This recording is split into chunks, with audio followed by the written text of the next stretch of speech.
राजन साळवींच्या पक्षप्रवेशावेळी उपमुख्यमंत्री शिंदेंची डायलॉगबाजी मात्र पाहायला मिळाली आहे. डायलॉगबाजी करत शिंदेंनी ठाकरेंना टोले लगावले.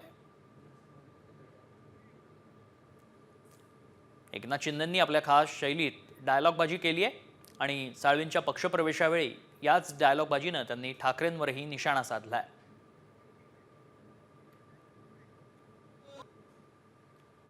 खरं म्हणजे एका मराठी माणसाला मराठी माणसाने पुरस्कार दिला याचा अभिमान पाहिजे. खरं म्हणजे अभिमान पाहिजे. किती जळणार, किती जळफळाट होणार तुमचा, किती शिव्या शाप देणार तुम्ही. माझी लाईन कापण्यापेक्षा तुमची लाईन वाढवा ना, तुमची लाईन वाढवा.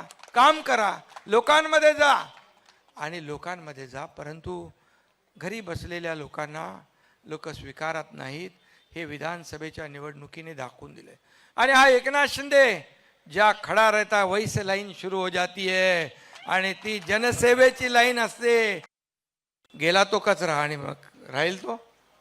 आणि म्हणून मी एक सांगतो, शोले मधला एक डायलॉग होता, मैं अंग्रेज जमाने का जेलर हूँ असं असरानी म्हणायचा. आधे इधर जाओ आधे उधर जाओ, बाकी मेरे पीछे आओ. पीछे बघितलं तर कुछ नहीं है. अरे कशासाठी, का